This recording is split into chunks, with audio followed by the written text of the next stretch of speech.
없어요? 지금 집안에 냄새 뱄 거 안 보여요? 이 집이 어머님 혼자 사는 집이에요? 뭐라고? 저는 최말순, 올해 70을 바라보는 나이입니다. 남편은 제 나이 40에 먼저 세상을 떠났죠. 그 막막함 속에서 가스물이었던 아들 재원이 하나만 보고 이를 악물고 버텼습니다. 시장 좌판에서 시작해 작은 분식집을 열고 그 분식집이 동네 맛집으로 소문나면서 꽤 큰 식당으로 자리 잡기까지 제 손이 닿지 않은 곳이 없었죠. 그렇게 억척같이 모은 돈으로 장만한 것이 바로 이 집, 지금 제가 발 딛고 서 있는 이 아파트였습니다. 재원이 장가갈 때쯤엔 식당도 정리하고 이 집에서 조용히 노후를 보내는 것이 제 유일한 낙이었어요.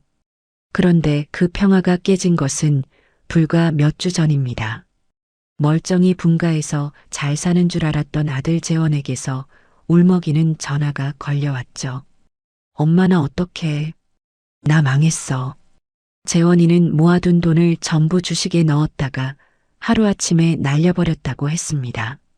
월세 낼 돈도 없어서 당장 길거리에 나앉게 생겼다는 아들의 절박한 목소리 뒤로 며느리 수진의 날카로운 목소리가 전화기 너머로 새어나왔습니다. 당신 엄마 집 있잖아. 거기 들어가서 살면 되지. 뭘 울고 있어. 당장 전화해서 방 빼놓으라고 해. 저는 그 전화를 끊고 한숨을 쉬었습니다. 아들 녀석의 철없음에도 화가 났지만 며느리의 그 당당한 요구가 더 기가 막혔죠. 하지만 어쩌겠습니까? 하나뿐인 아들이 길바닥에 낳았는다는데 부모로서 모른 척할 수는 없었어요. 결국 저는 제 노후의 안식처였던 이 집의 문을 활짝 열어주었습니다. 그것이 제 불행의 시작이 될 줄은 꿈에도 모른 채 말이죠. 합가 첫날 아침부터 이삿짐 센터 직원들이 쿵쿵거리며 짐을 날랐습니다. 재원이는 죄 지은 사람처럼 고개만 푹 숙이고 있었지만 며느리 수진의 태도는 완전히 달랐어요. 그녀는 마치 새 집을 구경 온 손님처럼 팔짱을 낀 채 거실을 휙 둘러보더군요. 어머님, 집이 생각보다 좀 좁네요. 저희 짐이 많아서 다 들어갈지 모르겠어요. 저는 제 귀를 의심했습니다. 신세지러 온 사람의 입에서 나올 소리는 아니었죠.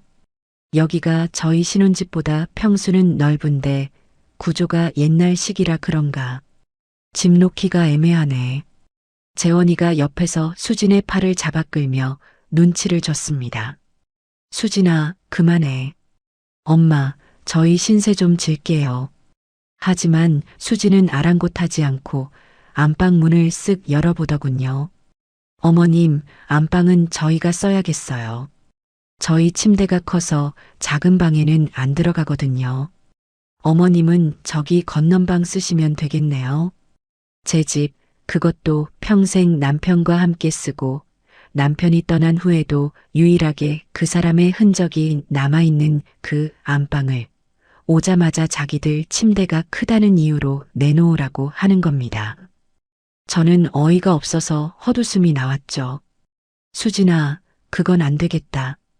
안방은 너희 아버님 제사상 차리는 곳이고 내가 쓰는 방이다. 너희는 건넌방 쓰거라. 거기도 둘이 쓰기에 충분히 넓어. 제 단호한 말에 수진의 표정이 순간 싸늘하게 굳었습니다. 그녀는 입을 삐죽이며 재원이를 쏘아붙이더군요. 재원 씨, 맞죠? 어머님 저러시는 거. 이럴 거면 우릴 왜 들어오라고 하셨대? 재원이는 그저 엄마 미안해라는 말만 중얼거리며 제 눈을 피했습니다. 저는 그날 이 길고 긴 싸움이 아들 녀석의 무능함에서 시작됐다는 것을 깨달았죠. 짐 정리가 대충 끝나고 저녁 시간이 되었습니다. 그래도 아들 녀석이 망해서 들어왔는데 밥이라도 따뜻하게 먹여보내야겠다는 생각에 저는 아침부터 장을 봐서 진수성찬을 차렸습니다. 재원이가 좋아하는 갈비찜에 잡채, 여러 가지 나물까지 정성껏 만들었죠. 재원아, 수진아, 밥 먹어라. 재원이는 우와, 엄마. 이게 얼마만이야라며 반색을 하며 식탁에 앉았습니다. 하지만 수지는 식탁을 위아래로 훑어보더니 미간을 찌푸렸습니다. 어머님, 왜 그러니? 어서 수저 들지 않고. 이 수저 언제 적 거예요? 손잡이 무늬가 다 까졌잖아요. 그건 제가 결혼할 때 친정 어머니가 장만해 주신 은수저 세트였습니다. 세월의 흔적이 묻은 귀한 물건이었죠. 그리고 이 그릇들은 짝도 안 맞네요. 이건 꽃무늬고 저건 그냥 흰색이고 정신 사나워요. 다 제가 아끼던 사기 그릇들이었습니다. 손님 올 때나 꺼내던 것들이었죠. 깨끗하게 다 삶고 닦은 거다. 어서 먹기나 해. 제가 퉁명스럽게 말하자 수지는 숟가락을 드는 신용만 하더니 이내 탁 내려놓았습니다. 아니, 깨끗한 게 문제가 아니고요. 찝찝해서요. 뭐가 찝찝해? 솔직히 남이 쓰던 걸 제가 어떻게 써요. 어머님이 쓰시던 거잖아요. 저희는 따로 식기 사서 쓸게요. 재원이가 당황해서 말렸습니다. 수진아, 왜 그래? 엄마가 정성껏 차리셨잖아. 재원 씨는 이게 괜찮아요? 나는 이런 데다 밥 못 먹겠어요. 입맛 버렸어. 수지는 그렇게 말하고는 자리에서 일어나 방으로 휙 들어가 버렸습니다. 거실에는 무거운 침묵만이 남았죠. 재원이는 제 눈치를 살피며 갈비찜 한 점을 입에 넣었습니다. 엄마, 미안해. 수진이가 유난히 깔끔 떠는 성격이라 그래. 엄마가 이해 좀 해줘. 이해라. 깔끔한 것과 예의 없는 것은 다른 겁니다. 저는 그날 제가 정성껏 차린 음식이 마치 먹다 남은 음식물 쓰레기처럼 느껴졌어요. 그래, 이게 시작이겠구나. 저는 차갑게 식어가는 잡채를 바라보며 생각했습니다. 다음 날 아침은 더 가관이었죠. 어젯밤의 냉랭한 기운이 채 가시지 않은 부엌에서 저는 습관처럼 늘 쓰던 행주를 빨아 식탁을 닦고 있었습니다. 그때 안방에서 나온 수진이 그 모습을 보고 기겁하며 달려왔습니다. 어머님, 지금 뭐 하시는 거예요? 저는 영문을 몰라 며느리를 쳐다봤습니다. 식탁 닦는다. 왜? 그거요. 그 행주 아니에요? 어머님, 그걸로 어제 싱크대도 닦고 그릇 물기도 닦으셨잖아요. 그래. 빨아서 삶아서 쓰는 거다. 뭐가 문제야? 그러자 수지는 질색팔색을 하며 제 손에서 행주를 낚아챘습니다. 그것도 아주 더러운 것을 만진다는 듯이 손가락 2개로 집어서 싱크대 구석에 던져버리더군요. 세상에, 어머님, 행주에 세균이 얼마나 많은지 모르세요? 그걸로 식탁을 닦아요? 우리가 밥 먹는 데를? 그녀는 제 대답은 들을 생각도 없다는 듯 자기 방으로 쪼르르 달려가더니 커다란 소독용 물티슈통을 들고 나왔습니다. 그리고는 식탁을 박박 문지르기 시작했죠. 슥슥 소리와 함께 코를 찌르는 알코올 냄새가 부엌에 진동했습니다. 식탁은 이런 소독용 티슈로 닦는 거예요. 한 번 쓰고 버리는 거 아셨어요? 마치 어린애를 훈계하는 듯한 말투였습니다. 어머님이 방금 그 더러운 걸로 식탁을 다 문질러 놔서 소독약 다 쓰게 생겼네. 아, 진짜. 그때 마침 재원이가 부스스한 얼굴로 방에서 나왔습니다. 무슨 일이야, 아침부터. 수지는 기다렸다는 듯이 재원이에게 일러 바쳤죠. 봤어요, 재원 씨? 어머님이 저 더러운 행주로 식탁 닦는 거? 나 저 식탁에서 밥 못 먹어요. 토할 것 같아. 토할 것 같아. 그 말이 제 가슴에 비수처럼 꽂혔습니다. 제 평생의 삶이, 제가 이 집을 갖고 온 방식이 한순간에 더럽고 토할 것 같은 것이 되어버렸어요. 재원이는 아내와 저 사이에서 어쩔 줄 몰라 하며 머리만 극적였습니다.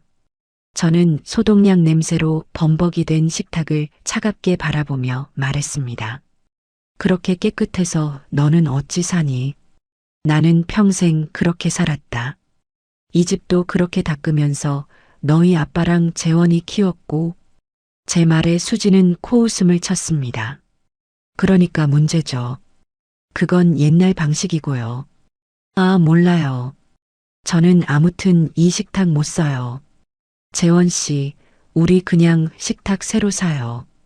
어머님이랑 같이 쓰는 거 너무 찝찝해. 저는 그 순간 깨달았습니다.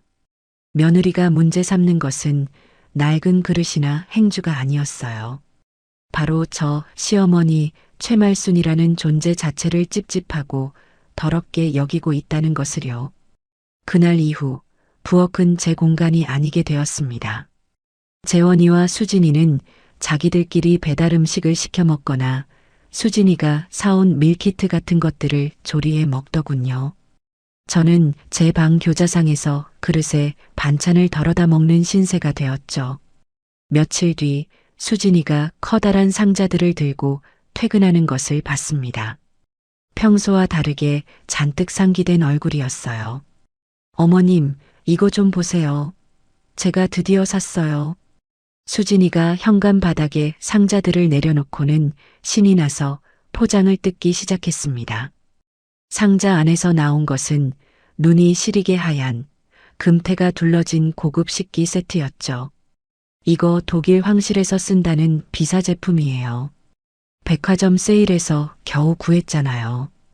그녀는 그릇 하나하나를 손뭉치 다루듯 조심스럽게 꺼내 식탁 위에 늘어놓았습니다. 4인조 세트더군요. 밥그릇, 국그릇, 접시, 컵까지. 제 눈에는 그저 빤빤한 사기 그릇으로 보였지만 수진이에게는 그게 아니었나 봅니다. 재원 씨, 이것 좀 봐요. 너무 예쁘지 않아요? 마침 방에서 나온 재원이도 오, 비싸 보이는데 당신이 이런 걸 다 샀어? 라며 감탄했습니다. 수진이는 으쓱하며 재원이 뺨에 입을 맞추더군요. 이제 우리도 좀 격식 있게 먹고 살아야죠. 안 그래요? 그러더니 수진이는 갑자기 부엌 찬장으로 망설임 없이 걸어갔습니다. 그리고는 의자를 밟고 올라서서 제가 평생 아끼며 모아온 그릇들을 꺼내기 시작했어요. 수진아, 지금 뭐 하는 거니? 아, 어머님 그릇들이요? 이거 이제 자리만 차지하니까 좀 치우려고요. 치우다니? 그거 다 내가 아끼는 것들이다. 너희 시아버지 살아있을 때부터 쓰던 것도 있고 내 어머니가 물려주신 것도 있어. 알아요. 근데 어차피 어머님은 이제 방에서 그 교자상 쓰시잖아요. 이 그릇들 필요 없으시죠? 수진이는 제 대답은 듣지도 않고 제 그릇들을 싱크대 위에 아무렇게나 척척 쌓아 올렸습니다. 그러고는 새로 산 하얀 그릇들을 찬장 가장 잘 보이는 곳에 하나씩 진열하기 시작했죠. 제 그릇들이 있던 자리를 그 번쩍이는 새 그릇들이 완벽하게 차지했습니다. 자, 어때요? 부엌이 다 환해졌네. 진작 바꿀걸. 그럼 내 그릇들은 어쩌고. 저기 베란다 쪽 찬장 제일 위 칸 비어 있던데요. 거기 넣어두면 되겠네요. 어차피 제사 지낼 때나 쓰실 거 아니에요? 그녀는 제 소중한 그릇들을 먼지 쌓인 베란다 찬장 구석으로 밀어 넣었습니다. 그릇 몇 개는 부딪히며 쨍하는 소리를 냈지만 수진이는 눈 하나 깜짝하지 않았죠. 어머님, 이 새 그릇들은 저희 부부 전용이에요. 비싼 거라 어머님이 설거지하다 깨시면 곤란하니까 절대 손대지 마세요. 어머님은 저기 윗칸에 넣어둔 거 꺼내 쓰세요. 아셨죠? 재원이는 그저 수진이가 그릇을 정말 좋아하네라며 머리만 극적일 뿐이었습니다. 저는 그날 제 부엌에서 제 그릇들이 추방당하는 것을 속수무책으로 지켜봐야 했어요. 이제 이 부엌에서 제 흔적은, 제 역사는 완벽하게 지워지고 있었습니다. 수진이가 그어놓은 보이지 않는 선은 이제 하얀 비사 그릇이라는 물리적인 장벽이 되어 저를 밀어내고 있었죠. 그릇 사건 이후로 며칠간은 숨막히는 정적이 흘렀습니다. 수진이는 보란 듯이 새 그릇에 예쁘게 음식을 담아 재원이와 식사를 했고, 저는 제 방에서 베란다 찬장 구석에 처박혔던 낡은 그릇을 꺼내다 밥을 먹었죠. 그러던 어느 날 쌀쌀한 날씨에 뜨끈한 국물이 생각났습니다. 남편이 살아있을 때 참 좋아했던 제가 가장 자신 있는 청국장이 먹고 싶었어요. 그래, 내 집에서 내 밥 해먹겠다는데 누가 뭐라겠나? 저는 일부러 창문을 활짝 열고 청국장을 끓이기 시작했습니다. 구수한 냄새가 온 집안에 퍼져나갔죠. 바로 그때였습니다. 안방 문이 벌컥 열리더니 수진이가 머리를 감싸쥔 채 비틀거리며 뛰쳐나왔습니다. 아, 이게 무슨 냄새예요? 어머님. 수진이는 당장이라도 토할 것처럼 입을 틀어막고 소리쳤습니다. 청국장 끓인다. 너희도 먹을래? 미치셨어요? 지금 집안에 냄새 밴 거 안 보여요? 나 지금 이 냄새 때문에 속 뒤집어져서 토할 것 같단 말이에요. 당장 끄세요. 당장. 그녀는 부엌으로 달려와 가스레인지 불을 휙 꺼버렸습니다. 끓어오르던 뚝배기가 순식간에 잠잠해졌죠. 수진아, 내가 내 집에서 청국장 하나 못 끓여 먹니? 네, 못 끓여요. 이 집이 어머님 혼자 사는 집이에요? 이 집 이제 우리 집이기도 하거든요. 제 옷에, 저 소파에, 이 커튼에 냄새 배면 어떡할 거예요? 이거 세탁비, 드라이클리닝 비용 다 물어주실 거냐고요. 수진이는 분이 안 풀리는지 창문을 모조리 열어젖히고 방향제 스프레이를 집안 곳곳에 미친 듯이 뿌려대기 시작했습니다. 향긋한 라벤더 향과 구수한 청국장 냄새가 뒤섞여 오히려 더 역한 냄새가 진동했죠. 아, 진짜 짜증나. 이 냄새 며칠이나 가겠네. 재원 씨한테 다 이를 거야. 때마침 현관문이 열리고 재원이가 퇴근했습니다. 재원이도 집안에 들어서자마자 코를 찡그렸죠. 엄마, 이게 무슨 냄새야? 수진이는 기다렸다는 듯이 재원이에게 달려가 울상을 지었습니다. 재원 씨, 어머님 좀 봐. 내가 냄새 때문에 힘들다고 그렇게 말씀드렸는데 집에서 이런 걸 끓이셨어. 나 정말 속이 안 좋아서. 혹시나 우리 아기라도 생겼으면 어쩌려고 저러신데. 임신이라는 말에 재원이의 얼굴이 하얗게 질렸습니다. 수진이는 그게 아주 효과적인 무기라는 것을 잘 알고 있었죠. 엄마 미안한데 수진이가 냄새에 진짜 예민해서 그래. 엄마도 알잖아. 이런 건 좀 밖에서 사드시지 그랬어. 이 냄새는 좀 심하긴 하네. 재원아, 너마저. 엄마 미안해. 오늘은 그냥 밖에서 시켜 먹자. 응? 엄마, 저것 좀 버려주면 안 될까? 수진이가 너무 힘들어하잖아. 버려달라. 제 아들 입에서 나온 말이었습니다. 제가 먹으려고 끓인 제 남편과의 추억이 담긴 그 청국장을 버리라고 했습니다. 저는 더 이상 아무 말도 할 수 없었습니다. 끓지도 않은 청국장 뚝배기를 들어 내용물 전부를 음식물 쓰레기 봉투에 쏟아부었습니다. 수진이는 그제야 만족스러운 듯 콧방귀를 뀌며 재원 씨, 나 피자 먹고 싶어라고 말하더군요.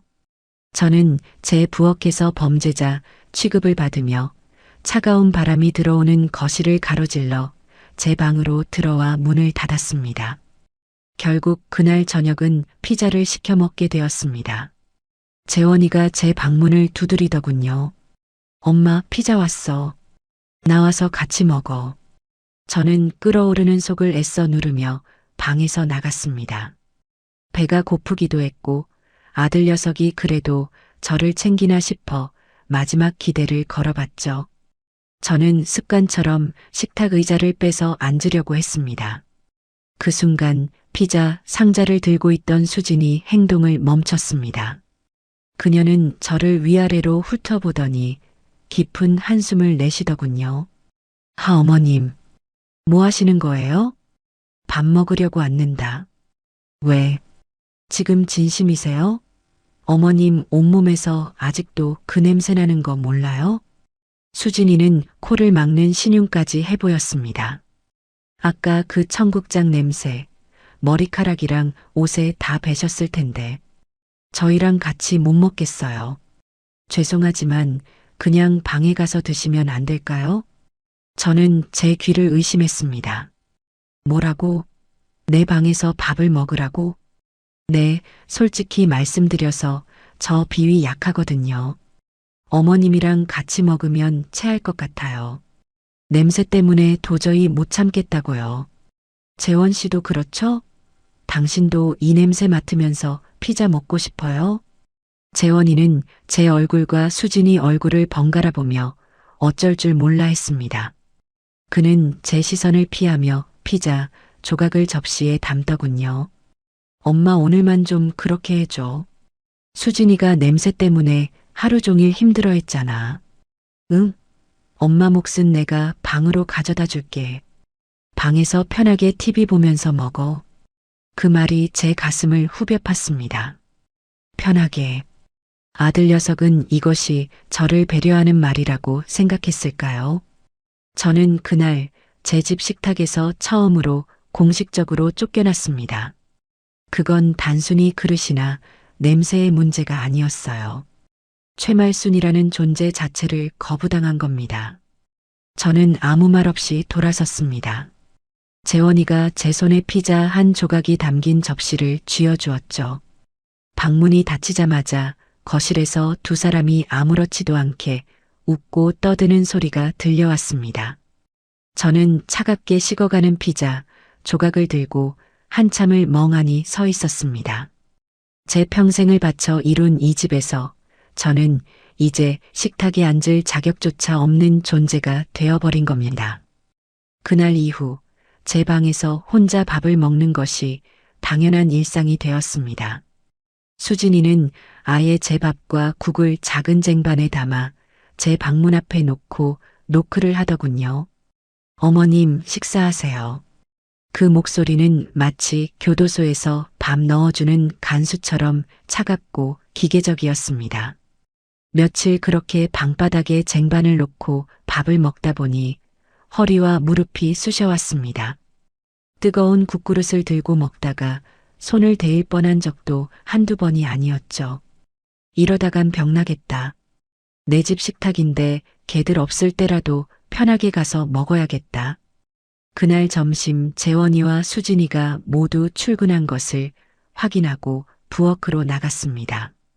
그리고 식탁 의자에 앉으려는데 수진이가 놓고 간 서류를 가지러 다시 돌아왔더군요. 현관문을 열고 들어오던 수진이는 식탁에 앉으려던 저와 눈이 마주쳤습니다.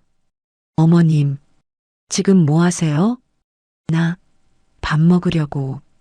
식탁 비었길래. 수진이는 제 말을 듣자마자 표정을 구기며 베란다 쪽 창고로 성큼성큼 걸어갔습니다. 그리고는 쿵쾅거리는 소리와 함께 먼지가 뽀얗게 쌓인 물건을 하나 끌고 나왔죠. 그것은 예전에 재원이 어릴 때 쓰던 다리 한쪽이 약간 기우뚱한 작은 교자상이었습니다. 남편 제사 지낼 때나 가끔 꺼내 쓰던 낡은 물건이었죠. 수진이는 그 먼지투성이 교자상을 제 방문 앞에 쿵소리가 나게 던져놓았습니다. 자, 이거 쓰세요. 이게 뭐 하자는 거냐? 어머님 전용 식탁이요. 앞으로 식사는 여기서 하세요. 거실 식탁은 저희만 쓸 거니까 얼씬도 하지 마시고요. 뭐, 이 먼지 구덩이에서 나더러 밥을 먹으라고? 더러우면 닦아 쓰시면 되잖아요. 어차피 어머님은 방에서만 식사하시는데 이게 딱이네요. 크기도 적당하고. 수진이는 제 어깨를 툭 치고 지나가며 그리고 식탁 쓴 흔적 있으면 저 가만 안 있어요. 소독약으로 다 닦아낼 거니까 아예 나올 생각을 마세요. 아셨죠? 라는 말을 덧붙이는 것도 잊지 않았습니다. 저는 제 방문 앞에 버려지듯 놓인 그 교자상을 망연자실하게 바라보았습니다. 먼지 쌓인 상판 위로 재원이가 어릴 때 장난감 칼로 그어놓은 흠집이 보였습니다. 한때는 우리 가족의 단란한 추억이 담겨 있던 물건이 이제는 저를 격리하는 모욕의 상징이 되어버린 겁니다. 저는 걸레를 빨아와 먼지를 닦아냈습니다. 제 얼굴을 닦는 것인지 상을 닦는 것인지 모를 만큼 비참한 심정이었죠. 그날 밤 저는 잠도 자지 않고 재원이를 기다렸습니다. 이 모욕을, 이 수치를 아들 녀석에게는 알려야 했습니다. 아들만은 제 편이 되어줄 거라 믿고 싶었죠. 재원이가 피곤한 기색으로 집에 돌아왔을 때 저는 방문 앞에 놓인 교자상을 가리키며 녀석을 붙잡았습니다. 재원아, 엄마 왜 그래? 피곤한데. 너도 봤니? 수진이가 나한테 한 짓. 재원이는 교자상을 힐끗 보더니 시선을 피했습니다. 응? 뭘? 저 상 말이다. 수진이가 나더러 앞으로 저기서 밥을 먹으란다. 내가 이 집에서 하녀야? 내가 짐승이냐고.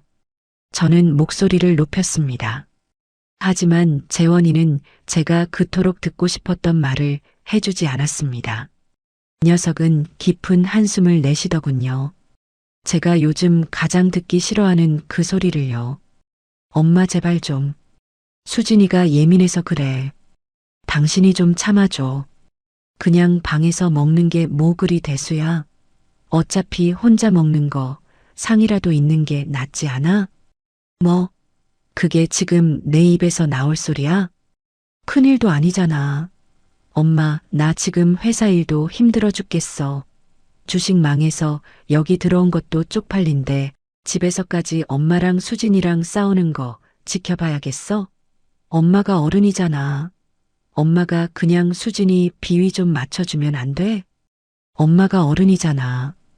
그 말이 제 모든 기대를 산산조각 냈습니다. 어른이니까 참아라. 어른이니까 양보해라. 결국 저더러 이 모든 부당함을 감수하라는 말이었습니다. 제 아들은 이미 수진이의 남편일 뿐 제 아들이 아니었습니다. 그래, 내가 어른이지. 내가 어른이라서 너 같은 놈을 낳고 내 마누라한테 이런 취급을 당해도 가만히 있어야 하는 어른이지. 엄마, 말 좀. 됐다. 들어가 쉬어라. 나도 피곤하다. 저는 재원이를 밀치고 방으로 들어와 문을 잠가버렸습니다. 저는 완벽하게 혼자가 되었습니다. 이 집에서 제 편은, 아니, 제 입장을 생각해주는 사람은 단 한 명도 없었습니다. 며칠이 더 흘렀습니다. 저는 이제 포기한 사람처럼 그 낡은 교자상에서 끼니를 해결했습니다. 수진이는 제가 얌전히 굴자 만족스러워하는 눈치였죠. 그들은 이제 저를 방에 있는 가구 정도로 취급하는 것 같았습니다. 그날 밤 저는 목이 말라 물을 마시러 가려고 방문을 살짝 열었습니다. 거실에는 불이 꺼져 있었지만 안방에서 재원이와 수진이가 나누는 대화 소리가 새어나왔습니다. 녀석들은 제가 이미 잠든 줄 알았겠죠. 아, 진짜 짜증나. 언제까지 저렇게 방에다 밥 차려드려야 해? 그것도 일이라고. 그냥 요양원 보내버리면 안 돼? 수진이의 짜증 섞인 목소리였습니다. 무슨 소리야? 집이 엄마 명의인데 요양원 비용은 누가 대고? 재원이의 기어들어가는 목소리가 들렸죠. 그러니까 명의만 빨리 넘겨받으면 되잖아. 재원 씨가 아들이니까 잘 구슬려 보라고. 내가 왜 재원 씨 빚 때문에 이런 집구석에 들어와서 저 늙은이 시중까지 들어야 하는데? 저는 숨을 죽였습니다. 솔직히 말해서 수진이의 목소리가 한층 더 날카로워졌습니다. 나 어머님이랑 같은 밥상에서 밥 먹기 싫어. 아니, 같은 공간에서 숨 쉬는 것도 싫다고. 늙은이 냄새나고 더럽잖아. 재원 씨는 안 그래? 아무리 당신 엄마지만 솔직히 역겹지 않아? 더럽다. 역겹다. 저는 제 심장이 바닥까지 곤두박질 치는 것을 느꼈습니다. 저는 제 아들이 당장이라도 소리를 지르며 자기 아내의 뺨이라도 갈기길 바랐습니다. 당신 지금 무슨 망발이야? 라고 소리쳐주길 바랐습니다. 하지만 거실을 가로지른 것은 긴 침묵이었습니다. 그리고 그 침묵을 깬 것은 제 기대를 무참히 짓밟는 재원이의 목소리였습니다. 알았어. 시끄러워. 내가 잘 말해볼게. 명예 이전. 제 아들 녀석은 저를 역겹다고 말한 아내의 말에 반박조차 하지 않았습니다. 오히려 그 모욕을 대가로 제 집을 넘겨받을 궁리를 하고 있었습니다. 저는 소리 없이 방문을 닫았습니다. 손이 덜덜 떨려 물컵을 놓칠 뻔했죠. 목이 타는 듯 했지만 물을 마실 생각도 나지 않았습니다. 더럽다고. 내가 내 아들에게 역겨운 존재라고. 그 순간 제 안에 무언가가 뚝 하고 끊어졌습니다. 슬픔이나 분노가 아니었어요. 그보다 훨씬 차갑고 단단한 것이 제 가슴 속에서 자리 잡았습니다. 그래, 너희들 뜻대로 해주마. 명예 이전? 밥상? 다 좋다. 하지만 너희가 원하는 방식은 아닐 거다. 저는 그날 밤 낡은 교자상 앞에서 결심했습니다. 이 지옥 같은 집을 내 손으로 끝내겠다고요. 그날 밤 이후로 저는 변했습니다. 더 이상 재원이에게 하소연하지도 수진이의 말에 대꾸하지도 않았죠. 그저 유령처럼 조용히 제 방에 머물며 때가 되면 밥을 먹고 잠을 잤습니다. 그들은 제가 드디어 포기했거나 기가 꺾였다고 생각했겠죠. 하지만 저는 그들 모르게 제 계획을 세우고 있었습니다. 수진이의 위생 강박은 날이 갈수록 심해졌습니다. 이제는 제가 집안의 모든 오염원이 된 듯 했습니다. 하루는 제가 아침 일찍 일어나 며칠 전에 만들어둔 장조림이 생각나 냉장고 문을 열었습니다. 그런데 냉장고 안이 완전히 뒤바뀌어 있었죠. 제가 쓰던 반찬통들, 잼병, 꿀단지까지 제 것이라고 할 만한 것들이 하나도 보이지 않았습니다. 대신 똑같이 생긴 투명한 유리 밀폐 용기 수십 개가 줄지어 정리되어 있더군요. 거기에는 수진이 유기농 샐러드, 재원 씨 아침 주스, 저염 닭가슴살 같은 알아보기 힘든 글씨로 라벨까지 붙어 있었습니다. 내 반찬들, 내 김치. 저는 혹시나 싶어 아래 칸 김치 냉장고를 열어보았습니다. 아니나 다를까 낡은 김치 냉장고 구석 칸에 제 반찬통 두어 개가 처박혀 있었습니다. 그것도 제가 만든 장조림 같은 게 아니라 먹다 남은 멸치볶음 같은 것들 뿐이었죠. 저녁에 퇴근한 수진이에게 물었습니다. 수진아, 냉장고에 있던 내 반찬들 다 어디 갔니? 수진이는 화장 지우는 솜을 얼굴에 문지르며 대수롭지 않게 대답했습니다. 아, 그거요? 다 버렸어요. 뭐, 그걸 왜 버려? 아직 먹을 수 있는 것들인데. 언제 만든 건 줄 알고요? 냄새나고 곰팡이 폈을지도 모르고. 그런 걸 냉장고에 같이 두니까 다른 음식까지 세균 옮잖아요. 안 그래도 어머님 손 탄 거라 찝찝했는데 잘 됐죠. 그럼 나는 뭘 먹고.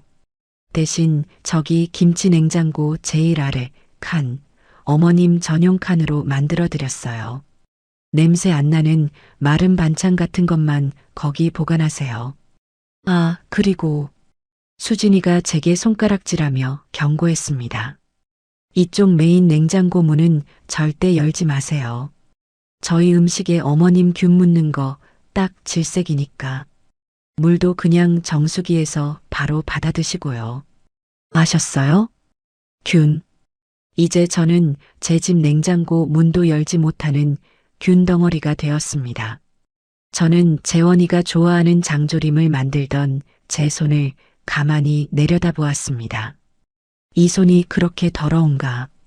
저는 아무 말 없이 제 방으로 돌아왔습니다. 그래, 마음껏 깨끗하게 살아보거라. 며칠 뒤에는 세탁실에서 일이 터졌습니다. 제가 며칠간 모아둔 제 속옷과 겉옷 몇 벌을 세탁기에 돌리고 난 뒤였죠. 오후에 잠시 바람이라도 쐴까 하고 거실로 나오는데 세탁실에서 윙하고 세탁기 돌아가는 소리가 요란하게 들렸습니다.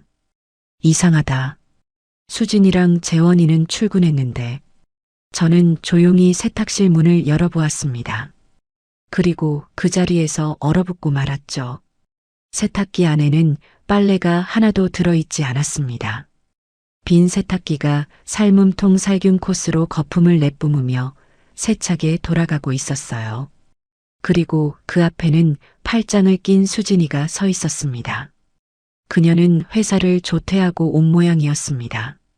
수진아, 지금 뭐 하는 거니? 세탁기가 비었는데 수진이는 저를 돌아보지도 않고 대답했습니다. 아, 어머님이 아까 쓰셨잖아요. 소독하는 거예요. 소독? 멀쩡한 세탁기를 왜? 어머님 속옷반 세탁기에 제 속옷이랑 재원 씨 셔츠를 어떻게 같이 돌려요? 찝찝하게. 균 옮으면 어떡해요. 기가 막혀서 말이 나오지 않았습니다. 물 낭비, 전기 낭비는 둘째치고 제가 쓴 세탁기를 소독해야 할 만큼 저를 더럽게 여긴다는 그 태도가 저를 참을 수 없게 만들었습니다. 내가 쓴 게 뭐 어때서? 내가 무슨 전염병 환자야? 됐고요. 앞으로 어머님 빨래는 그냥 손으로 조물조물해서 방에 넣으세요. 이 세탁기는 이제부터 저희만 쓸 거니까 손대지 마세요. 뭐라고? 저 세탁기 내가 산 거야. 그럼 뭐예요? 지금 쓰는 사람이 저인데. 아무튼 그렇게 하세요. 또 어머님 빨래 넣은 거 걸리기만 해봐요. 그땐 이 세탁기 갖다 버릴 거니까. 수진이는 마치 제게 마지막 통보를 하듯 쏘아붙이고는 방으로 들어가 버렸습니다. 저는 텅 빈 채 거품만 내뿜으며 돌아가는 세탁조를 한참이나 바라보았습니다. 제 신세가 꼭 저 텅 빈 세탁기 같았죠. 겉은 멀쩡하지만 속은 텅 비어 그저 남의 손에 의해 쓸모없이 돌아가고만 있는 그들의 격리는 이제 식탁과 부엌, 세탁실을 넘어 집안의 모든 공간으로 확장되었습니다. 이 집에는 화장실이 2개 있었습니다. 안방에 딸린 비교적 새 것과 거실에 있는 낡은 공용 화장실이었죠.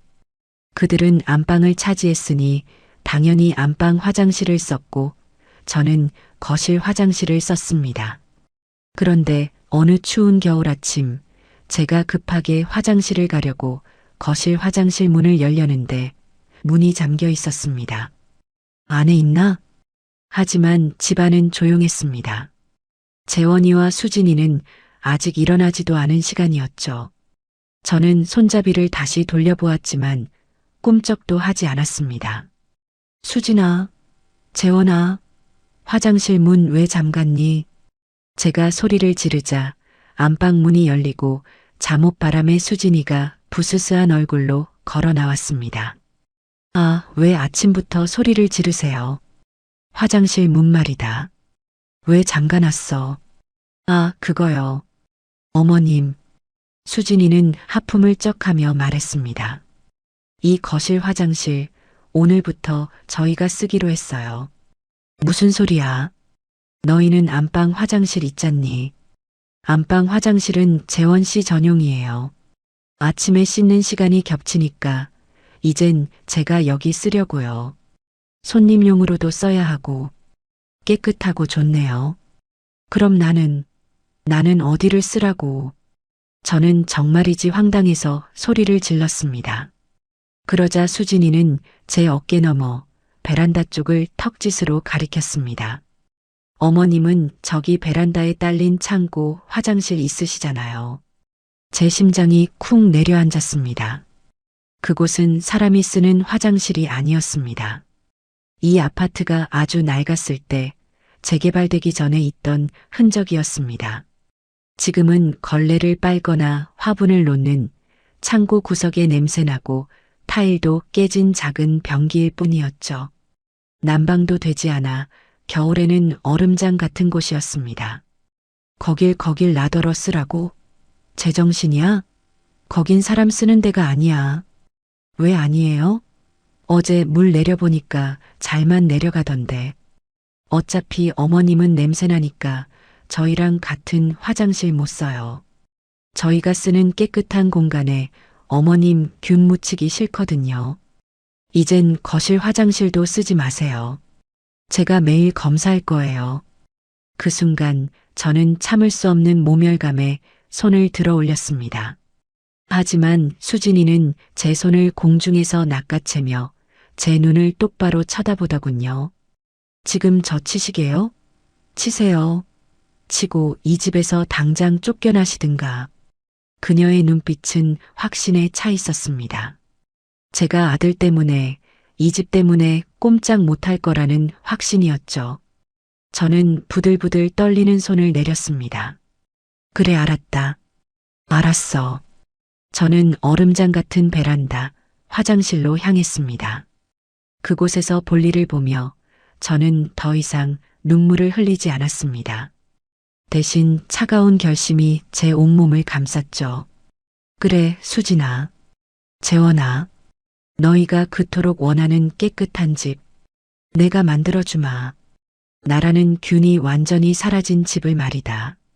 저는 그날 바로 제 계획을 실행에 옮기기로 마음먹었습니다. 그들이 제 존재 자체를 균덩어리 취급하며 집안의 모든 공간에서 저를 격리하기 시작한 이후 저는 오히려 마음이 차분해지는 것을 느꼈습니다.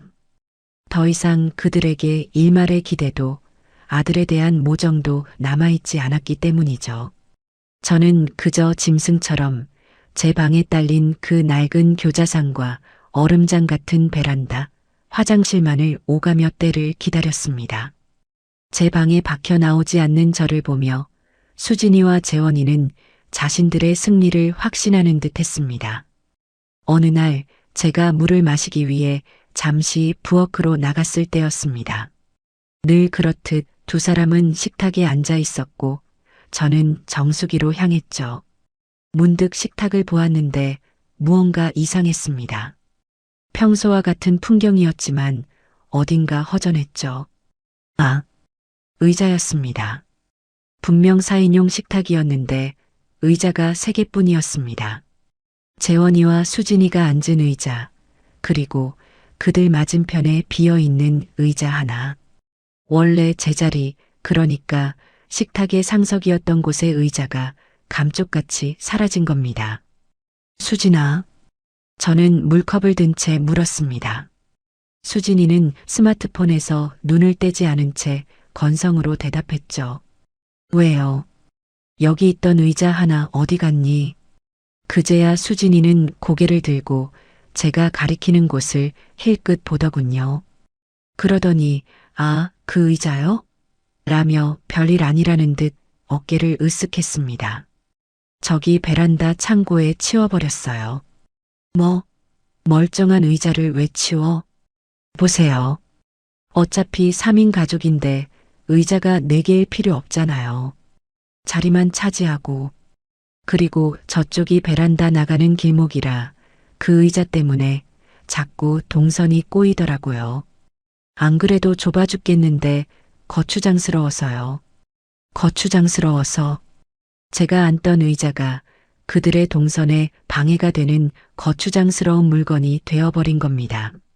어차피 어머님은 이제 식탁에서 식사 안 하시잖아요. 방에서 그 교자상 편하게 쓰시는데 식탁 의자 필요 없으시죠? 오히려 거실이 넓어 보여서 훨씬 낫네요. 재원이가 옆에서 거들었습니다. 그러게 엄마. 엄마 방에서 편하게 드시는데 의자 필요 없잖아. 수진이가 정리 잘했네. 집이 다 넓어 보인다. 저는 그들을 잠시 바라보았습니다. 3개의 의자만 덩그러니 놓인 4인용 식탁. 그 모습은 마치 이 집에서 제 존재가 물리적으로 거세당했음을 보여주는 듯 했습니다. 저는 더 이상 아무 말도 하지 않고 물컵을 들고 제 방으로 돌아왔습니다. 그래, 잘했다. 너희가 내 흔적을 지워줄수록 내 결심은 더 단단해지니까. 세 개의 의자. 참으로 보기 좋은 그림이었죠. 시간은 속절없이 흘러 제 생일이 다가왔습니다. 물론 저는 그들에게 제 생일이라는 사실을 알리지 않았습니다. 아니, 알릴 필요도 이유도 없었죠. 그들은 아마 제 주민등록번호 앞자리조차 기억하지 못할 겁니다. 생일날 아침, 저는 평소보다 조금 일찍 일어났습니다. 그들이 출근한 것을 확인하고 난 뒤, 저는 아주 오랜만에 부엌에 섰습니다. 내 집 부엌이 아닌 수진이의 부엌이었지만 상관없었죠. 저는 베란다 구석 찬장에서 제 낡은 냄비와 그릇을 꺼냈습니다. 그리고 냉장고 어머님 칸에 숨겨두었던 마른 미역을 꺼내 물에 불렸죠. 그래도 생일인데 미역국은 먹어야지. 내가 끓여 먹어야지. 남편이 살아있을 때는 매년 제 생일 아침이면 그 무뚝뚝한 사람이 새벽같이 일어나 손수 미역국을 끓여주곤 했습니다. 재원이는 그 옆에서 달걀 프라이를 태워 먹기 일쑤였죠. 그 기억이 아련하게 떠올라 잠시 코끝이 찡해졌지만 이내 고개를 저었습니다. 다 지난 일입니다. 저는 조용히 미역국을 끓였습니다. 수진이가 싫어하는 참기름 냄새가 날까봐 뚜껑을 덮고 불을 약하게 줄여가며 조심조심 끓였죠. 다행히 그들이 퇴근하기 전에 미역국은 완성되었습니다. 구수하고 깊은 맛이 났습니다. 저는 제 방 교자상에 미역국 한 그릇과 밥 한 공기를 차렸습니다. 그런데 그날따라 그 교자상이 유난히 초라하게 느껴졌습니다. 내 생일인데, 이 집에서 맞는 아마도 마지막 생일인데, 안 되겠다. 딱 한 번만, 오늘 하루만. 저는 무슨 옥이었는지 미역국이 담긴 쟁반을 들고 방을 나섰습니다. 거실 식탁으로 향했죠. 그래, 오늘 내 생일이다. 내 집에서, 내 밥상에서 내가 끓인 미역국 먹겠다는데 누가 뭘 하겠어. 그때였습니다. 배고파. 재원 씨, 치킨 시켰어요? 현관문이 열리고 수진이와 재원이가 들어왔습니다. 두 사람은 쟁반을 들고 식탁 앞에 서 있는 저를 보고는 동시에 표정이 굳었습니다. 어머님, 지금 뭐 하시는 거예요? 수진이의 목소리가 얼음장처럼 차가웠습니다. 나 밥 먹으려고. 오늘은 그냥 여기서 먹을란다. 여기서요? 지금 제정신이세요? 수진이는 들고 있던 가방을 소파에 집어던지며 제게 다가왔습니다. 어머님 방에 그 교자상은 폼으로 드렸어요? 저희 식사하는 식탁이라고 몇 번을 말씀드려요. 당장 그거 들고 방으로 들어가세요. 재원이가 옆에서 제 눈치를 보며 말했습니다. 엄마, 왜 그래? 그냥 방에서 편하게 드시지. 우리 치킨 시켰단 말이야. 다 같이 기분 좋게 먹자. 다 같이. 그 말이 참 공허하게 들렸죠. 재원아, 오늘 내 생일이다. 제 말에 재원이의 눈이 커졌습니다. 생일이었어, 엄마. 녀석은 제 생일을 까맣게 잊고 있었던 겁니다. 그래서 생일이면 뭐요? 수진이가 팔짱을 끼며 비웃었습니다. 생일이면 이 식탁 써도 되는 거예요? 생일이 벼슬이에요? 어머님 생일이라고 저희가 어머님이랑 겸상해야 할 의무라도 있어요? 수진아, 말이 너무 심하잖니. 심하다고요? 뭐가요? 전 틀린 말 안 했는데요. 어머님, 나이 드셨으면 나이값 좀 하세요. 왜 자꾸 애들처럼 떼를 쓰시는 거예요? 지금 이 미역국 냄새 때문에 제 비위 상해서 치킨도 못 먹겠네. 수진이는 제 손에 들린 쟁반을 노려보았습니다. 아, 진짜 밥맛 떨어지게. 수진이가 신경질적으로 소리를 질렀습니다. 어머님이 앉은 밥상은 손도 대기 싫다니까요. 그 말이었습니다. 제 심장에 마지막 남은 희미한 불씨마저 꺼버리는 한마디였죠. 당장 그 그릇 들고 방으로 들어가세요.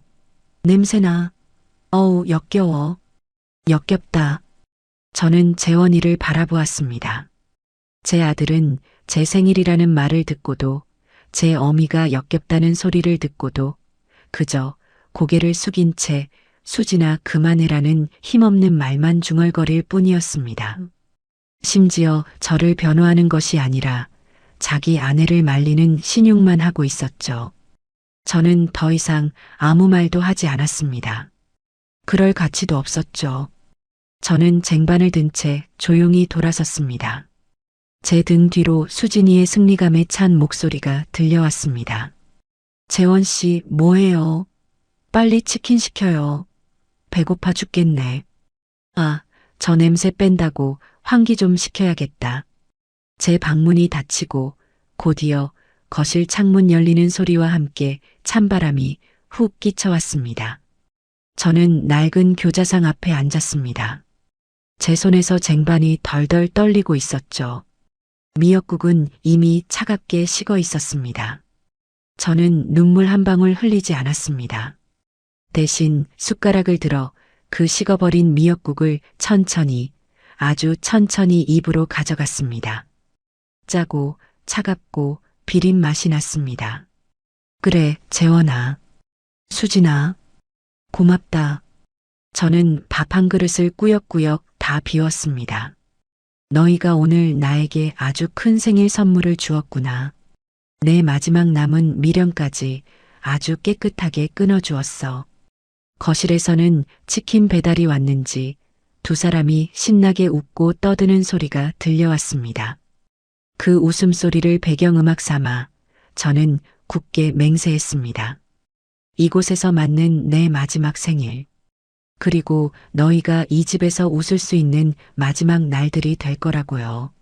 생일날의 모욕은 제 결심을 실행에 옮기는 기폭제가 되었습니다. 더 이상 망설일 이유가 없었죠. 그 일이 있고 며칠 뒤 수진이는 저에게 상기된 얼굴로 폭탄 선언을 했습니다. 어머님, 저 이번 주 토요일에 친구들 불러서 집들이 할 거예요. 저는 제 귀를 의심했습니다. 집들이? 누구 집들이? 당연히 저희 집들이죠. 친구들이 저희 이사 온 집 궁금하다고 얼마나 성화였는지 몰라요. 안 그래도 재원 씨 빚 때문에 이런 낡은 집에 들어와서 창피해 죽겠는데 집들이라도 거하게 해야 제 체면이 살죠. 제 집이었습니다. 제가 평생을 바쳐 마련한 엄연히 내 명의로 된 집에서 저를 방구석에 처박아 둔 며느리가 자기 집이라며 집들이를 하겠다는 겁니다. 기가 막혔지만 저는 아무렇지 않은 척 대답했습니다. 그래, 알았다. 제 덤덤한 반응에 수진이는 오히려 김이 센 듯 했습니다. 그러더니 곧바로 본색을 드러내더군요. 알아들으셨으면 그날은 절대 방에서 나오시면 안 돼요. 뭐라고? 제 친구들 다 교양 있고 깔끔한 애들이에요. 괜히 어머님 왔다 갔다 하시면서 분위기 흐리지 마시라고요. 혹시라도 어머님 보고 모시고 사는 거냐느니 불편하겠다느니 그런 소리 듣기 싫거든요. 제 말 무슨 뜻인지 아시죠? 그녀는 저를 보여주기 창피한 숨겨야 할 짐짝 취급을 했습니다. 그럼 화장실은 어쩌고? 베란다에 있는 거 쓰시라고 했잖아요. 아, 진짜 말기 못 알아들으시네. 그날은 점심쯤부터 저녁 늦게까지 사람들 있을 거니까 아예 방문 잠그고 나오실 생각도 마세요. 식사는 제가 미리 빵이랑 우유 같은 거 넣어드릴 테니까 그걸로 대충 해결하시고요. 저는 말없이 고개를 끄덕였습니다. 수진이는 제가 그토록 고분고분하게 나오자 의심의 눈초리를 잠시 보내더니 이내 만족스러운 듯 콧방귀를 뀌며 방으로 들어갔습니다. 그래, 집들이 아주 성대하게 하거라. 그게 내 마지막 파티가 될 테니까. 드디어 집들이 당일이 되었습니다. 아침부터 수진이는 분주했습니다. 재원이를 닥달해 거실을 쓸고 닦게 하고 주문한 고급 케이터링 음식들이 배달되어 오기 시작했죠. 맛있는 냄새가 온 집안에 진동했지만 저는 제 방에서 꼼짝도 할 수 없었습니다. 수진이는 약속대로 제 방에 모닝빵 몇 개와 우유 한 팩을 아침 일찍 던져주고 갔습니다. 오후가 되자 초인종이 울리기 시작했습니다. 수진이의 친구들인 듯 젊은 여자들의 하이톤의 목소리와 웃음소리가 거실을 가득 메웠습니다. 어머, 수진아. 집 너무 좋다. 여기가 그 말로만 듣던지 아파트야? 완전 부촌이네. 무슨 소리야? 그냥 낡은 아파트지. 그래도 뭐 둘이 살기엔 나쁘지 않아. 이게 낡았다고? 너 정말 재원 씨가 능력 있나 보다. 이런 데를 다 사주고. 수진이는 깔깔거리며 웃었습니다. 아니야, 그냥 재원 씨가 나 고생 안 시키려고 무리 좀 했지. 거의 4명이나 다름없어. 하. 저는 방 안에서 그 모든 거짓말을 똑똑히 듣고 있었습니다. 제 집을 자기 집인 양, 자기 남편이 사준 양 태연하게 거짓말을 하는 며느리의 목소리가 역겨웠죠. 시간이 얼마나 흘렀을까요? 점심때부터 시작된 파티는 저녁이 다 되도록 끝날 기미가 보이지 않았습니다. 저는 빵 조각으로 대충 허기를 때웠지만 생리 현상은 참을 수가 없었죠. 베란다, 화장실은 너무 춥고 지저분해서 도저히 가고 싶지 않았습니다. 지금쯤이면 다들 술도 마시고 시끄러우니 거실 화장실 정도는 조용히 다녀올 수 있겠지. 저는 최대한 소리를 죽여 방문 손잡이를 돌렸습니다. 그리고 복도로 살짝 고개를 내밀었죠. 거실은 그야말로 난장판이었습니다. 와인병이 굴러다니고 수진이와 친구들은 소파에 기대어 시끄럽게 떠들고 있었죠. 다행히 아무도 복도 쪽에는 관심이 없는 듯 했습니다. 저는 발소리를 죽여 거실 화장실로 향했습니다. 막 화장실 문고리를 잡으려던 순간 뒤에서 얼음장 같은 목소리가 들려왔습니다. 어머님, 지금 뭐 하시는 거예요? 수진이었습니다. 술에 취해 뺨은 발그레했지만 눈은 무섭도록 차갑게 빛나고 있었죠. 거실의 음악 소리 때문에 친구들은 아직 저를 눈치채지 못한 듯 했습니다. 나 화장실 좀. 제가 방에서 나오지 말라고 했을 텐데요. 그래도 급해서 베란다는 너무 춥고. 그게 제 알바예요? 수진이는 제 팔을 거칠게 잡아 끌었습니다. 그 힘이 어찌나 센지 저는 속수무책으로 제 방 쪽으로 끌려갔죠. 지금 제 친구들 다 있는데 어머님 꼴 좀 보세요. 그 누더기 같은 옷 입고. 제 친구들이 어머님 보면 뭐라고 생각하겠어요. 제가 쪽팔려서 정말. 이건 알아. 내가 내 집에서 화장실도 못 가. 시끄러워요. 어머님 집 아니라고요. 이제 곧 제 집 될 거니까. 수진이는 저를 방 안으로 거칠게 밀어 넣었습니다. 저는 힘없이 바닥에 엉덩방아를 찍고 말았죠. 다시는 나오지 마세요. 제 파티 망치기만 해봐요. 수진이는 제 면전에 대고 소리치더니 방문을 쾅 하고 닫아버렸습니다. 그리고 철컥. 저는 제 귀를 의심했습니다. 분명히 문 밖에서 잠금쇠가 걸리는 소리가 들렸습니다. 저는 멍하니 있다가 비틀거리며 일어나 방문 손잡이를 돌려보았습니다. 꿈쩍도 하지 않았습니다. 밖에서 문을 잠가버린 겁니다. 제 방은 원래 안에서는 잠글 수 있어도 밖에서는 열쇠가 없으면 잠글 수 없는 구조였습니다. 수진이가 일부러 자물쇠를 사다 달았거나 아니면 이중 잠금 장치를 걸어버린 게 틀림없었습니다. 저는 잠긴 방문 앞에 주저앉았습니다. 저를 제 집, 제 방에 가뒀습니다. 손님들 보기 창피하다는 이유로 늙은 어미를 방에 가둬버린 겁니다. 방음도 제대로 되지 않는 문 밖에서는 수진이가 아무 일도 없었다는 듯이 다시 밝은 목소리로 친구들과 떠드는 소리가 들려왔습니다. 아, 미안. 잠깐 벌레가 나와서. 하, 벌레. 그 순간 제 안에 마지막 남은 무언가가 완전히 부서져 내렸습니다. 슬픔도 분노도 아니었습니다. 그것은 죽음과도 같은 차가운 무였습니다. 저는 그 차가운 방바닥에 앉아 문 밖에서 울려 퍼지는 그들의 행복한 웃음소리를 들었습니다. 밤이 깊어지고 새벽이 가까워져서야 문 밖이 조용해졌습니다. 그리고 한참 뒤 철컥하고 문이 열리는 소리가 들렸죠. 수진이가 술이 거나하게 취한 얼굴로 문에 기대어 서 있었습니다. 아, 깜빡했네. 주무셨어요? 뭐 상관없지만. 아, 피곤해. 수진이는 비틀거리며 자기 방으로 들어갔습니다. 저는 갇혀있던 방에서 천천히 걸어 나왔습니다.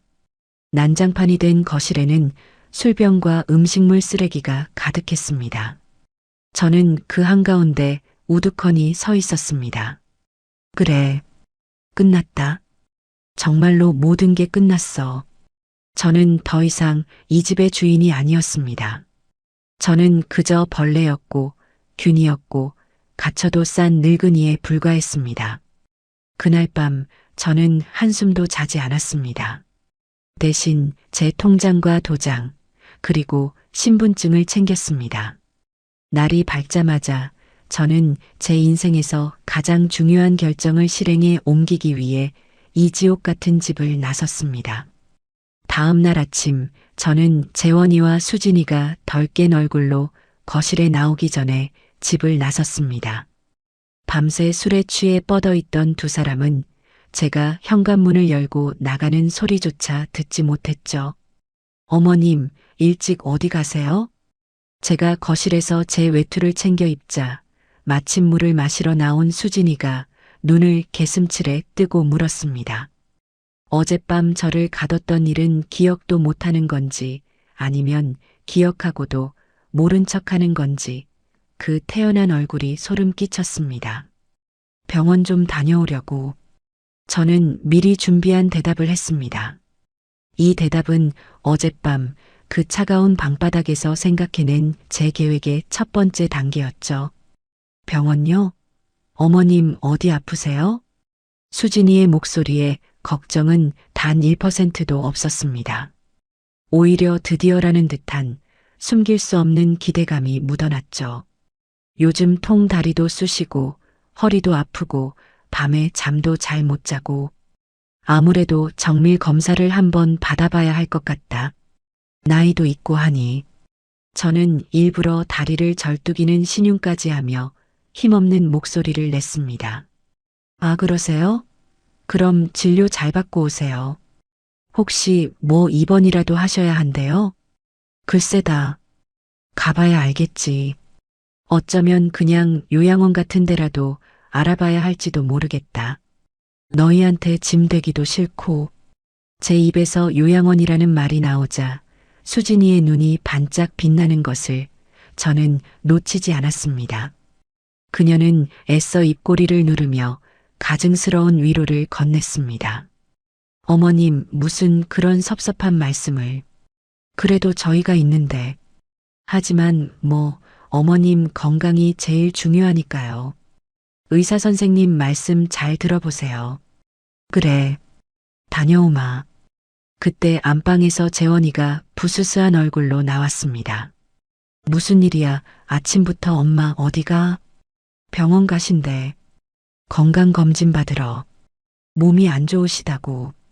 수진이의 목소리는 평소와 다르게 아주 상냥했습니다. 재원이도 제 행색을 보더니 엄마 그래. 병원은 잘 다녀와. 뭐 결과 나오면 얘기해줘. 우리가 도울 일 있으면 돕고. 라며 어색하게 말했습니다. 그 돕는다는 말이 요양원 수속을 의미한다는 것을 저는 모를 리 없었죠. 저는 그들의 완벽한 착각과 기대를 뒤로하고 현관문을 나섰습니다. 심장이 이상하게 두근거렸지만 두렵지는 않았습니다. 오히려 해방감이 느껴졌죠. 저는 병원으로 가지 않았습니다. 제 발길이 향한 곳은 이 동네에서 가장 오래되고 가장 유능하기로 소문난 대박 공인중개사 사무소였습니다. 제가 이 아파트를 살 때도 신세를 졌던 곳이죠. 아니, 이게 누구요? 최 사장님 아니십니까? 요즘 식당은 어떠세요? 김 사장이 저를 보고 반갑게 맞이했습니다. 그는 제가 식당을 정리한 것을 아직 모르는 듯 했습니다. 오랜만이네요, 김 사장. 식당은 진작에 정리했어요. 오늘은 다른 일 때문에 왔습니다. 다른 일이라면? 저는 그의 맞은편 의자에 깊숙이 앉아 제 가방에서 등기권리증 사본을 꺼내 테이블 위에 올려놓았습니다. 이 집 팔려고요. 김 사장의 눈이 동그래졌습니다. 네, 이 집을요? 사장님 평생 모은 재산 1호 아니었습니까? 그걸 왜 파세요? 혹시 재원군한테 무슨 일이라도. 그런 거 아닙니다. 그냥 이제 저도 나이 들고 하니 다 정리하고 조용한 데로 가고 싶어서요. 아니 그래도 이건. 김 사장. 저는 그의 말을 잘랐습니다. 제 목소리는 낮고 단호했죠. 제가 지금 농담하러 온 거 아닙니다. 이 집 팔아주세요. 조건이 있습니다. 제 단호한 태도에 김 사장도 직감적으로 무언가 심상치 않은 일이 있음을 깨달은 듯 자세를 고쳐 앉았습니다. 첫째, 최대한 빨리 팔아야 합니다. 시세보다 조금 손해를 보더라도 현금으로 바로 치를 수 있는 사람이면 좋겠어요. 소위 말하는 금매로 내놓을 겁니다. 둘째, 그리고 가장 중요한 겁니다. 아주 조용히 진행해야 합니다. 절대 저희 아들 내외는 이 사실을 알아서는 안 됩니다. 네, 아드님 모르게 집을 파신다고요? 사장님, 그건 내 집이고 내 명의입니다. 내가 팔겠다는데 문제될 거 없잖아요. 김 사장은 그저 제 요구대로만 해주시면 됩니다. 하지만 집을 보러 와야 할 텐데요. 식구들이 있는데 어떻게 몰래. 그건 걱정 마세요. 저는 미리 생각해둔 계획을 말했습니다. 아들 내외는 평일 낮에는 둘 다 출근합니다. 아침 9시부터 저녁 6시까지는 집이 비어요. 집 보러 올 사람은 무조건 그 시간 안에 하루에 한두 팀씩만 조용히 보도록 해주세요. 제가 그 시간엔 병원에 가 있든 산책을 하든 핑계를 대고 밖에서 기다리고 있겠습니다. 그리고 절대 오픈하우스 같은 거 안 됩니다. 동네에 소문나면 끝장이에요. 김 사장만 믿고 맡기는 겁니다. 김 사장은 제 얼굴을 한참이나 뜯어보더니 깊은 한숨을 내쉬었습니다. 알겠습니다, 사장님. 사장님이 그 정도까지 결심하셨다면 제가 이유를 캐물을 건 아니죠. 마침 이 아파트 2평수 현금 들고 대기하는 손님이 한 분 계시긴 합니다. 외국에서 들어오신 분인데 급하게 집을 구하고 계셨죠. 아마 시세보다 조금만 조정해 주시면 당장 계약하실지도 모릅니다. 잘 됐네요. 그분께 바로 연락하세요. 오늘 오후라도 당장 보여주실 수 있습니까? 오늘 오후요? 알겠습니다. 제가 시간 잡아보죠. 저는 김 사장에게 현관 비밀번호를 알려주고 부동산을 나왔습니다. 첫 번째 단추는 성공적으로 끼웠습니다. 제 다음 행선지는 은행이었습니다. 식당을 정리하고 받은 권리금과 퇴직금, 그리고 남편이 남긴 사망보험금까지 저는 그 돈을 한 푼도 쓰지 않고 차곡차곡 모아두었습니다. 재원이와 수진이는 제가 이 집 한 채가 전부인 돈 없는 늙은이라고 생각했겠지만 그건 그들의 엄청난 착각이었죠. 저는 주거래 은행이 아닌 집에서 한참 떨어진 다른 구의 은행 지점을 찾아갔습니다. 새로 계좌 하나 만들고 싶습니다. 그리고 다른 은행에 흩어져 있는 제 예금이랑 보험 전부 이쪽으로 모으려고요. 은행원은 제 나이와 행색을 보고 잠시 의아해했지만 이내 친절하게 업무를 처리해 주었습니다.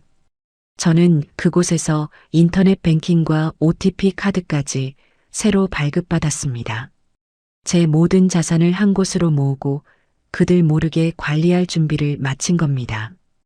은행 일을 마치고 나오니 점심시간이 훌쩍 지나 있었습니다. 저는 근처 국밥집에서 뜨끈한 국밥 한 그릇을 시켜 먹었습니다. 얼마 만에 남의 눈치 안 보고 식탁에 앉아 편하게 먹는 밥인지 눈물이 날 것 같았지만 참았습니다. 오후 2시쯤 김 사장에게서 전화가 걸려왔습니다. 사장님, 방금 손님이 집 보고 가셨는데 아주 마음에 들어 하십니다. 말씀하신 대로 시세보다 조금 낮은 금매 가격을 말씀드렸더니 그 자리에서 바로 계약하겠다고 하십니다. 내일 당장 계약금 쏘겠답니다. 사장님, 듣고 계세요? 아, 네. 그렇게 빨리요? 네. 이런 급매물은 타이밍입니다. 어떠세요? 진행할까요? 저는 잠시 눈을 감았습니다. 제 평생이 담긴 집이었습니다. 하지만 망설임은 짧았죠. 네. 진행하세요. 내일 바로 계약서 쓰겠습니다. 잔금 날짜는 가장 빠른 날로 잡아주세요. 알겠습니다. 그럼 내일 오전에 사무실에서 뵙겠습니다. 전화를 끊고 저는 한참이나 그 자리에 서 있었습니다. 일이 너무나도 순조롭게 풀리고 있었습니다. 하늘이, 아니 먼저 간 내 남편이 저를 돕고 있다는 생각마저 들었습니다. 저는 그날 병원에서 검사받느라 지쳤다는 핑계를 대고 저녁 늦게 집으로 돌아갔습니다. 수진이는 소파에 누워 TV를 보다가 저를 힐끗 보더니 물었습니다. 검사 결과는 어떻게 나왔대요? 뭐래요? 저는 가장 지치고 가장 절망적인 표정을 지으며 대답했습니다. 심각하단다. 네. 뭐가요? 의사가 당장 큰 병원 가서 다시 검사 받아보라고 하더라. 아무래도 오래 못 살 것 같아. 제 말에 수진이의 표정이 순간 굳는가 싶더니 이내 알 수 없는 미소로 바뀌는 것을 저는 똑똑히 보았습니다. 그녀는 당황한 재원이의 팔을 꼬집으며 억지로 슬픈 목소리를 냈죠. 어머님, 그게 무슨 말씀이세요? 오진일 거예요. 네. 재원 씨, 그렇죠? 재원이는 엄마 그럴 리가라며 말을 더듬었습니다. 됐다. 나 피곤하니 들어간다. 내일도 병원 가봐야 하니 당분간은 나 찾지 말아라. 저는 제 방으로 들어가 문을 잠갔습니다. 문 밖에서 두 사람의 수군거리는 소리가 들려왔습니다. 잘 됐네. 오래 못 산대. 그럼 저 집 그냥 우리 거 되는 거 아니야? 수진아, 말 조심해. 그래도 우리 엄마인데. 엄마는 무슨, 저 늙은이 없으면 우리 빚도 다 갚고 이 집에서 편하게 사는 거야. 어휴, 속 시원해. 저는 그들의 대화를 들으며 차갑게 웃었습니다. 그래, 마음껏 기뻐해라. 너희가 기뻐할 날도 이제 얼마 남지 않았으니까. 저는 그렇게 제 인생을 건 가장 은밀하고도 통쾌한 계획을 차근차근 진행하고 있었습니다. 그들의 탐욕이 제 예상보다 더 깊고 어둡다는 것을 확인하는 데는 그리 오랜 시간이 걸리지 않았습니다. 제가 시한부 행세를 시작하자 녀석들의 태도는 노골적으로 바뀌었죠. 더 이상 저를 더러운 균 취급하며 피하지 않았습니다. 대신 마치 곧 쓰러질 사람을 대하듯, 하지만 그 눈빛에는 숨길 수 없는 탐욕이 번득이며 제 주변을 맴돌기 시작했습니다. 다음 날 저는 약속대로 김 사장을 만나러 가기 위해 아침 일찍 집을 나섰습니다. 어제 시한부 선고를 받은 늙은이 치고는 발걸음이 제법 굳건했죠. 수진이는 제가 현관을 나설 때까지 소파에 누워 눈도 마주치지 않았습니다. 병원 잘 다녀오세요라는 입에 발린 말조차 하지 않더군요. 제가 오늘 내일하는 마당에 잘 보일 필요도 없다고 생각했겠죠. 부동산 사무실에 도착하니 김 사장과 어제 집을 보고 간 부부가 저를 기다리고 있었습니다. 부부는 인상이 참 좋아 보였어요. 이런 사람들에게 제 집이 넘어간다는 것이 그나마 다행이라는 생각이 들었습니다. 사장님, 이분들이 어제 집 보시고 바로 계약하시겠다고 한 이 선생님 내외분이십니다. 아, 안녕하세요. 최말순입니다. 집이 낡았는데 좋게 봐주셔서 고맙습니다. 이 선생이라는 분이 웃으며 말했습니다. 아닙니다. 사모님, 집을 얼마나 깨끗하게 관리하셨는지 손볼 데가 하나도 없겠더라고요. 저희가 오히려 급하게 들어오게 되어서 죄송합니다. 저는 그 깨끗함이 누구 덕분인지 생각하며 쓴웃음을 지었습니다. 계약은 일사천리로 진행되었습니다. 김 사장이 며칠 밤낮으로 서류를 준비해 준 덕분이었죠. 저는 제 가방 깊숙한 곳에서 수진이가 그토록 찾아 헤매던 제 진짜 인감도장을 꺼냈습니다. 그리고 매매 계약서 위 매도인 최말순이라는 이름 옆에 망설임 없이 도장을 찍었습니다. 쾅 하고 도장이 찍히는 소리가 제 남은 미련을 끊어내는 소리처럼 선명하게 들렸습니다. 잔금 날짜는 이번 주 금요일로 하겠습니다. 괜찮으시겠습니까? 김 사장이 제안했습니다. 오늘이 월요일이니 불과 나흘 뒤였습니다. 네, 금요일이요? 저희는 좋습니다. 현금은 준비되어 있으니까요. 이 선생 부부가 흔쾌히 고개를 끄덕였습니다. 그럼 계약금은 지금 바로 사모님 계좌로 이체해 드리겠습니다. 잠시 후 제 주머니 속 낡은 휴대폰이 띠링하고 울렸습니다. 제가 어제 새로 만든 그 비밀 계좌로 제 평생 만져본 돈 중에 가장 큰 액수의 일부가 계약금이라는 이름으로 들어왔습니다. 저는 조용히 휴대폰 화면을 껐습니다. 모든 것이 순조로웠습니다. 그럼 금요일 오전에 이삿짐 센터랑 같이 오겠습니다. 잔금 치르고 바로 입주하는 걸로 알겠습니다. 네, 그렇게 하시죠. 그날 집이 좀 시끄러울 수도 있는데 양해 바랍니다. 저는 의미심장한 말을 남기고 부동산을 나왔습니다. 해가 중천에 떠 있었지만 제 마음은 오히려 차분했습니다. 이제 주사위는 던져졌습니다. 그날 저녁 저는 일부러 더 기운 없는 척 금방이라도 숨이 넘어갈 듯한 연기를 하며 집으로 돌아갔습니다. 아니나 다를까 재원이와 수진이가 거실에서 저를 기다리고 있더군요. 평소에는 거들떠보지도 않던 녀석들이었죠. 엄마, 왜 이렇게 늦게 왔어? 전화도 안 받고. 재원이가 걱정스러운 척 달려왔습니다. 어머님, 큰 병원은 예약하셨어요? 의사가 뭐래요? 수진이도 가짜는 연기를 펼쳤습니다. 저는 소파에 쓰러지듯 주저앉으며 한숨을 내쉬었습니다. 됐다, 다 소용없어.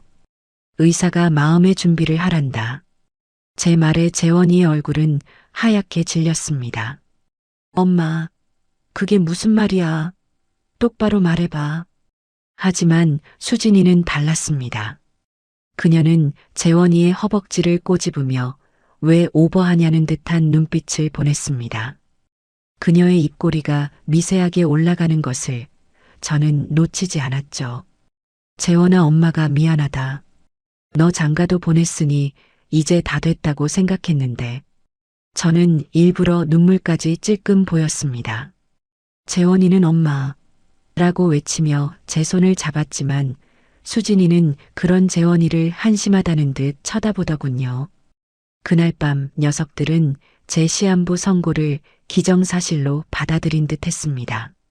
아니나 다를까 그날 밤늦게 재원이가 조용히 제 방문을 두드리고 들어왔습니다.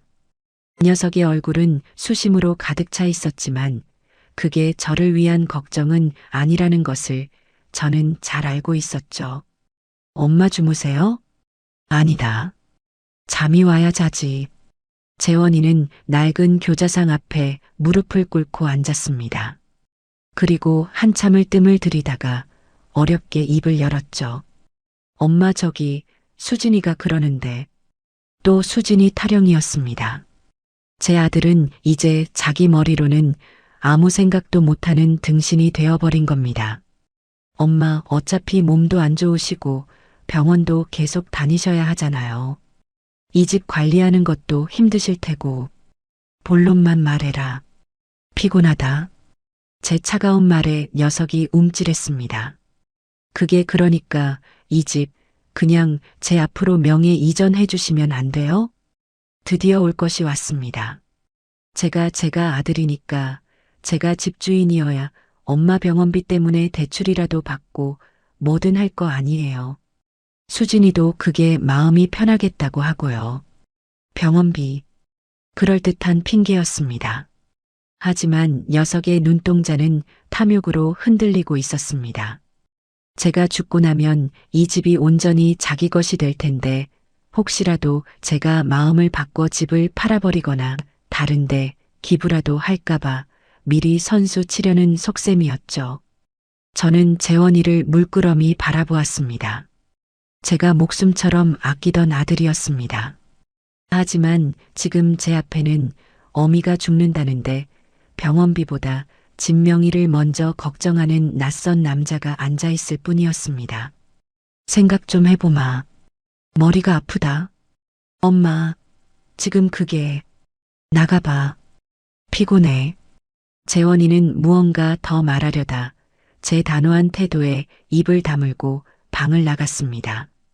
저는 녀석이 문 밖에서 수진이에게 쪼르르 달려가 이실직고할 것을 알고 있었습니다. 그리고 제 예상은 틀리지 않았죠. 재원이가 나가고 채 1분도 되지 않아 제 방문이 거칠게 열렸습니다. 수진이었습니다. 그녀는 재원이와 달리 조금도 숨길 생각이 없다는 듯 불타는 눈으로 저를 쏘아붙였습니다. 어머님, 지금 뭘 더 생각하신다는 거예요? 재원 씨가 저렇게까지 말하는데. 내 집이다. 내가 생각해서 결정할 거야. 어머님, 수진이가 제 앞에 바싹 다가앉았습니다. 똑똑히 들으세요. 어차피 어머님, 저희가 모시고 살 거잖아요. 어머님 병수발 누가 하겠어요? 저 아니면 할 사람 있어요? 이 집 깔끔하게 저희한테 넘기세요. 그게 어머님도 편하고 저희도 어머님 정성껏 모실 수 있는 길이에요. 서로 좋은 게 좋은 거잖아요. 정성껏이라는 말에 힘을 주는 폼이 꼭 저를 협박하는 것처럼 들렸습니다. 싫다면? 제가 나지막이 묻자 수진이의 표정이 삽시간에 얼어붙었습니다.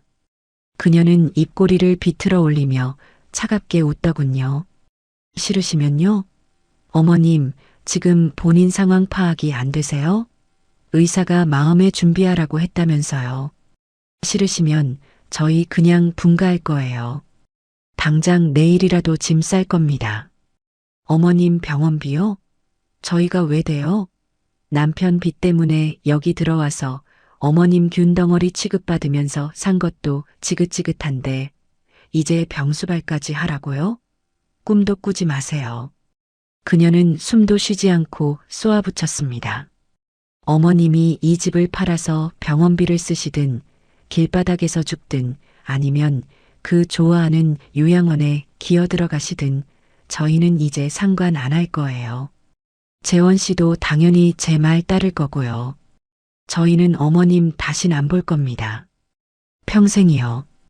이것이 제 며느리의 그리고 제 아들의 민낯이었습니다. 어미가 죽는다는데 집을 넘기지 않으면 병원비도 못 대주고 버리고 가겠다는 협박. 저는 더 이상 망설일 필요가 없었습니다. 저는 그들을 바라보며 아주 천천히 그리고 힘겹게 고개를 끄덕였습니다. 알았다, 알았어. 내가 졌다. 그렇게까지 말하는데 내가 별 수 있겠니? 너희 뜻대로 해주마. 서류 준비하거라. 제 말에 수진이의 얼굴이 환희로 활짝 펴지는 것을 보았습니다. 그녀는 기쁨을 감추지 못하고 재원이의 팔을 흔들었습니다. 맞죠, 재원 씨. 어머님이 허락하셨어. 진작 이러셨으면 얼마나 좋아요. 그녀는 당장이라도 춤이라도 출 기세였습니다. 그럼 제가 아는 법무사 통해서 서류 빨리 준비할게요. 어머님 마음 변하시면 안 돼요. 그래, 안 변한다. 내일 당장 처리하거라. 네. 어머님 푹 주무세요. 아이고, 속 시원해. 수진이는 콧노래까지 흥얼거리며 재원이를 끌고 방을 나갔습니다. 녀석들은 제가 증여 서류에 도장을 찍어줄 것이라고 철석같이 믿고 있겠죠. 저는 닫힌 방문을 바라보며 차갑게 웃었습니다. 그래, 너희 소원. 아주 비싼 값으로 들어주마. 너희가 그토록 원하던 그 서류가 너희 인생을 나락으로 떨어뜨릴 서류가 될 줄은 꿈에도 모르고 있겠지. 저는 그들의 승리에 찬 웃음소리를 들으며 금요일 아침이 오기만을 기다렸습니다. 다음 날 아침 수진이는 어젯밤의 흥분이 가라앉지 않은 듯 평소와 달리 아주 상냥한 태도로 제 방문을 두드렸습니다. 어머님, 주무셨어요? 아침 진지 차려드릴까요?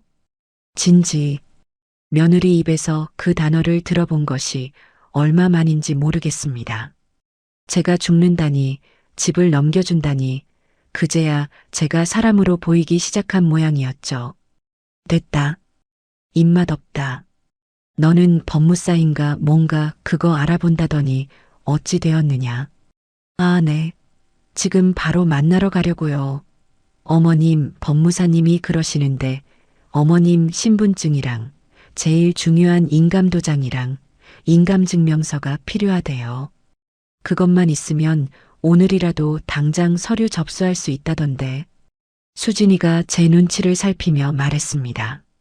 도장과 신분증, 제 모든 재산을 넘길 수 있는 가장 중요한 물건들이었죠. 그래, 그게 어디 있더라. 내가 늙어서 잘 모르겠네. 저는 일부러 기억이 안 나는 척 머리를 짚었습니다. 어머님, 그게 무슨 말씀이세요? 장롱 서랍이나 그런 데 없어요? 빨리 찾아보세요. 오늘 처리해야 한다고요. 수진이가 제 방으로 멋대로 들어와 서랍을 뒤지려고 했습니다. 가만두거라. 내가 찾는다. 저는 녀석을 제지하고 장롱 맨 아래 서랍, 낡은 편지함 속을 뒤적였습니다. 그리고 그 안에서 제가 시장에서 5,000원 주고 판 아무데나 쓰던 막도장을 하나 꺼냈습니다. 이건가? 수진이는 제 손에서 도장을 낚아채듯 가져갔습니다. 도장에 새겨진 최말순이라는 이름을 확인하고는 얼굴이 환해졌죠. 맞네요. 아이고, 어머님. 이걸 이렇게 깊이 숨겨두시면 어떡해요. 그럼 신분증은요? 신분증은 내 지갑에 있다. 저는 제 지갑에서 신분증을 꺼내 건넸습니다. 수진이는 그것들을 마치 전리품처럼 소중하게 자기 가방에 챙겨 넣었습니다. 좋아요. 그럼 저 법무사 만났다가 동사무소 가서 인감증명서 떼고 와. 인감증명서는 본인이 가셔야 한다던데. 어머님, 저랑 같이 동사무소 가실 수 있죠? 아이고, 나 죽는다. 저는 타이밍 좋게 교자상 위로 쓰러지는 신용을 했습니다. 어제 너희랑 얘기하고 기운을 다 썼는지 도저히 한 발짝도 못 움직이겠다. 내일 가자. 응? 네. 어머님, 지금 그게 무슨... 수진이가 기가 막힌다는 듯 소리쳤습니다. 하지만 저는 눈을 감고 신음소리만 냈죠. 나 죽는다, 나 죽어. 아, 진짜. 이 중요한 때에. 아, 저 늙은이가 진짜. 수진이는 분을 이기지 못하고 제 방에서 발을 쿵쿵 구르며 소리쳤습니다. 하지만 곧 죽는다는 시어머니를 억지로 끌고 갈 수는 없었겠죠. 알았어요. 알았다고요. 그럼 오늘은 제가 법무사랑 서류 먼저 준비하고 있을 테니까. 내일은 아침 일찍 저랑 무조건 동사무소 가시는 거예요. 아셨어요? 그래. 내일은 꼭 가마. 수진이는 막도장과 제 신분증을 챙겨 들고 분이 안 풀리는 얼굴로 쾅 소리 나게 현관문을 닫고 나갔습니다. 저는 닫힌 문을 보며 조용히 웃었습니다. 그래, 수진아. 어디 실컷 뛰어다녀 보거라. 어차피 그 도장으로는 너가 할 수 있는 게 아무것도 없을 텐데. 저는 그녀가 그 막도장을 들고 법무사에게 갔다가 문전박대를 당하고 돌아올 모습을 상상했습니다. 하지만 그건 제 알 바 아니었죠. 수진이와 재원이가 모두 집을 비운 그날 낮. 드디어 제게도 기회가 왔습니다. 어제 시한부 연기를 하며 오늘을 위해 일부러 내일은 정말 못 일어나겠다. 병원도 못 가겠다고 밑밥을 깔아둔 터였습니다. 녀석들은 제가 하루 종일 방에 누워 끙끙 앓고 있을 거라고 생각했겠죠. 저는 자리에서 벌떡 일어났습니다. 아픈 기색은 어디에도 없었죠. 저는 먼저 며칠 전 미리 연락해둔 보관 이사업체에 전화를 걸었습니다. 네, 지금입니다. 1시간 뒤에 와주세요. 짐은 아주 적습니다. 그리고 저는 제 방을 정리하기 시작했습니다.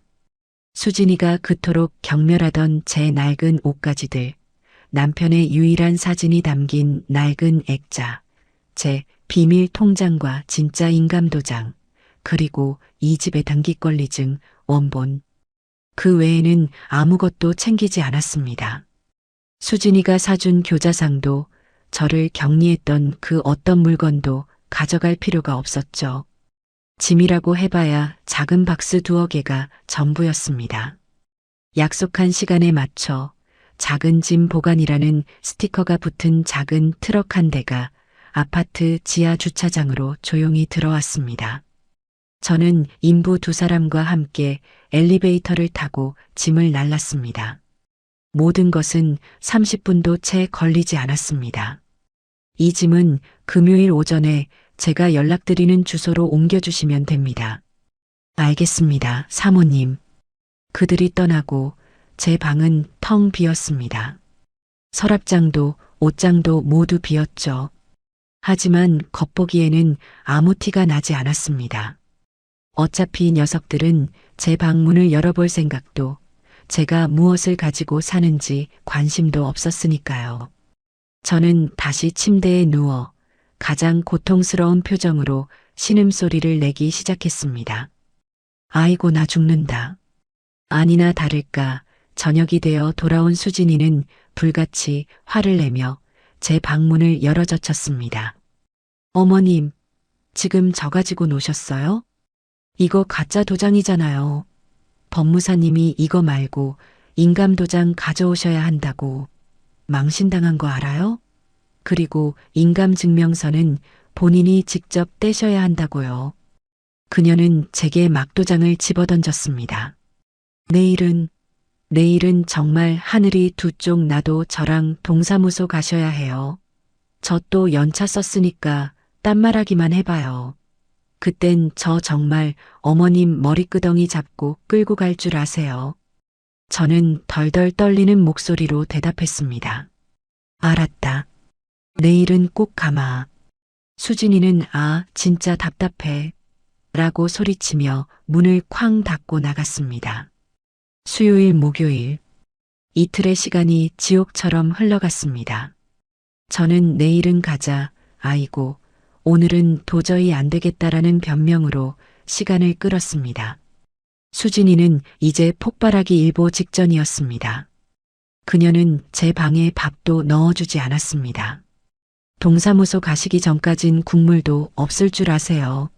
라며 으름장을 놓았죠. 저는 며칠 전 사다 둔 빵으로 허기를 채우며 버텼습니다. 굶어 죽어도 이틀 뒤면 끝이었습니다. 목요일 밤 수진이가 제 방에 마지막 통첩을 하러 들어왔습니다. 어머님, 내일 아침 9시입니다.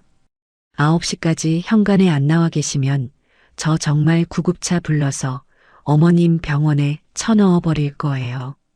명예 이전이고 뭐고 그냥 금치산자 신청해 버릴 거라고요. 아셨어요? 금치산자.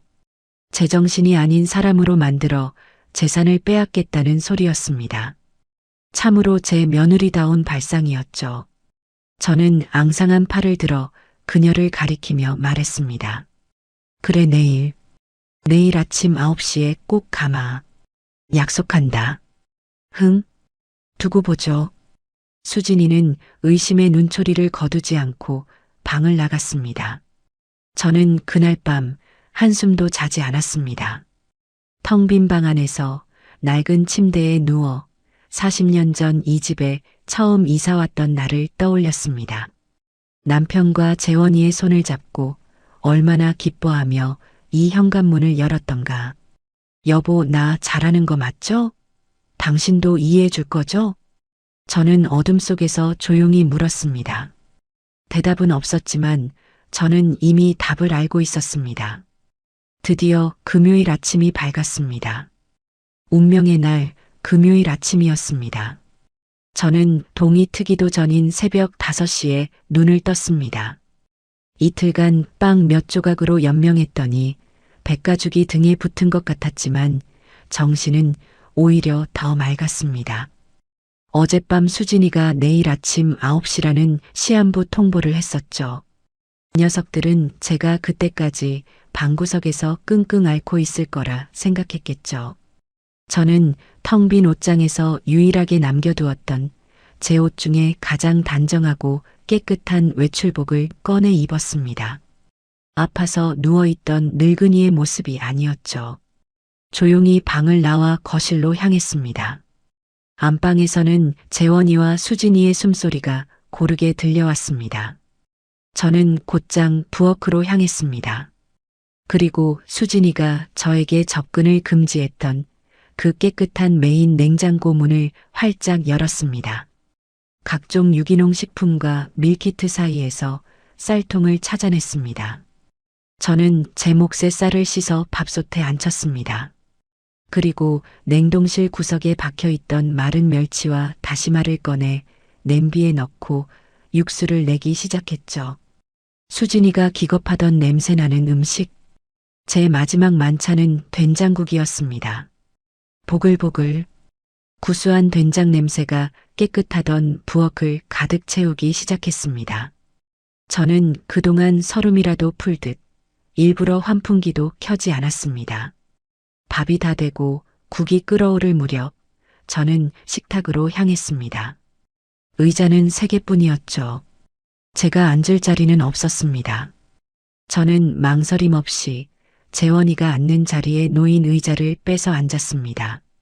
그리고 보란 듯이 밥과 국을 식탁에 차려놓고 숟가락을 들었습니다. 바로 그때였습니다.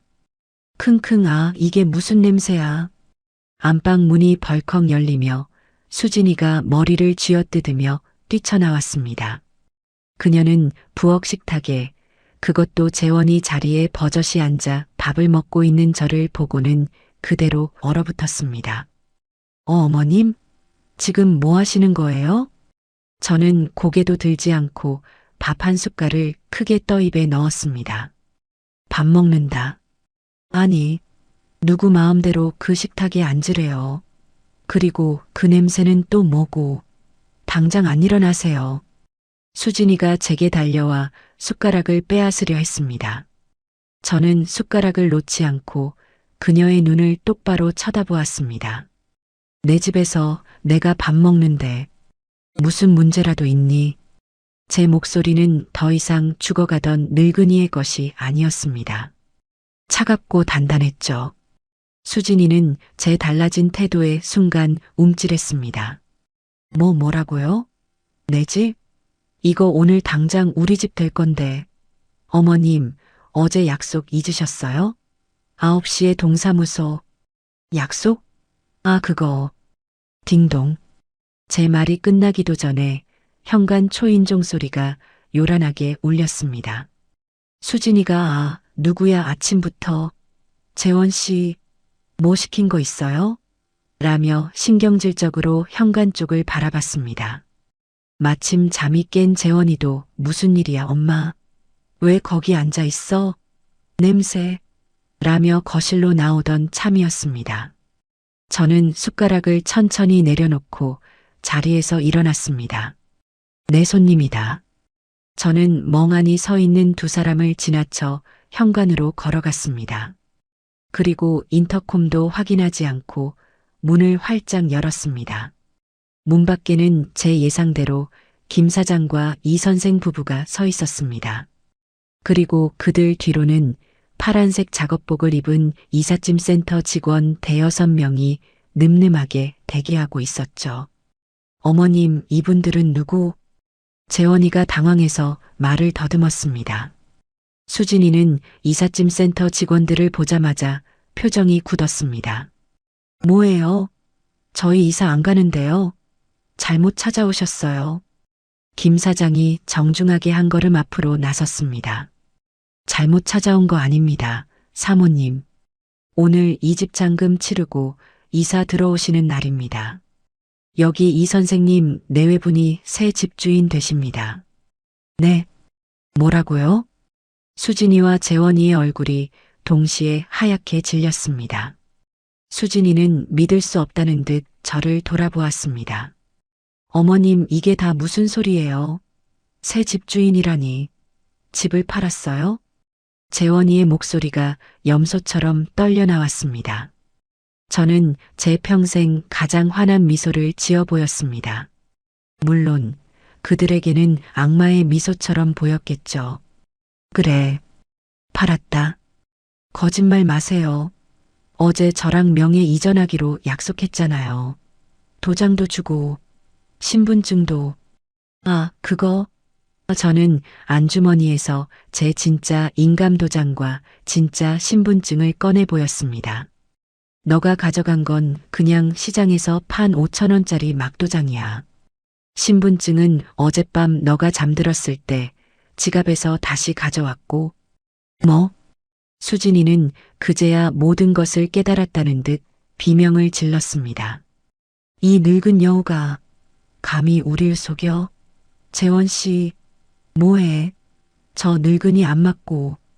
재원이는 완전히 넋이 나간 채 저와 이삿짐 센터 직원들을 번갈아 보며 중얼거렸습니다.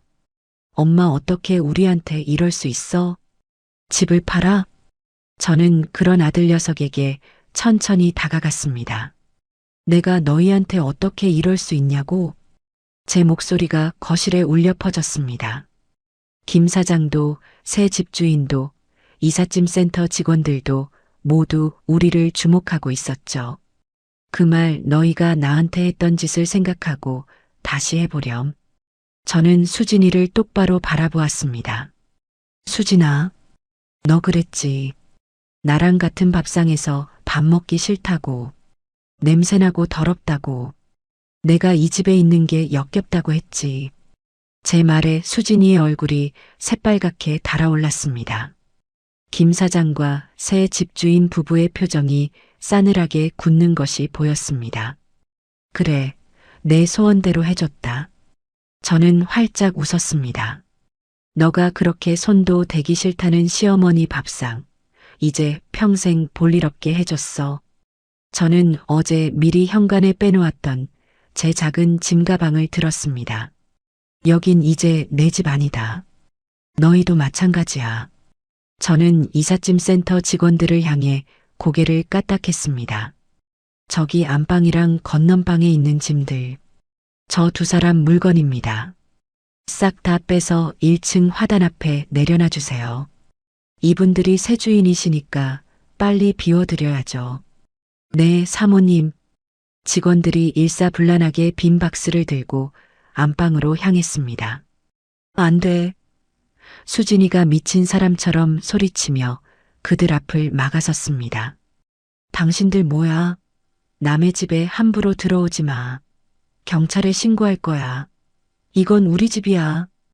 김 사장이 매매 계약서를 꺼내 들었습니다. 사모님, 법적으로 오늘부로 이 집 소유권은 이 선생님 부부에게 있습니다. 집행관 부르기 전에 좋게 나가시죠. 싫어. 못 나가. 재원 씨, 뭐 하냐고. 저것들 안 끌어내고. 하지만 재원이는 그 자리에 주저앉아 넋나간 사람처럼 엄마라는 말만 반복할 뿐이었습니다. 저는 그런 두 사람을 마지막으로 한번 쳐다보았습니다. 그리고 새 집주인 부부에게 정중하게 고개를 숙였죠. 이사 첫날부터 소란스럽게 해서 정말 죄송합니다. 짐은 금방 빠질 겁니다. 집 관리는 저 며느리가 아주 깨끗하게 해놔서 아마 손볼 곳도 없을 겁니다. 새 집주인 아주머니가 제 손을 잡으며 말했습니다. 아닙니다. 사모님 그동안 고생 많으셨어요. 저는 그 말을 끝으로 현관문을 향해 걸어갔습니다.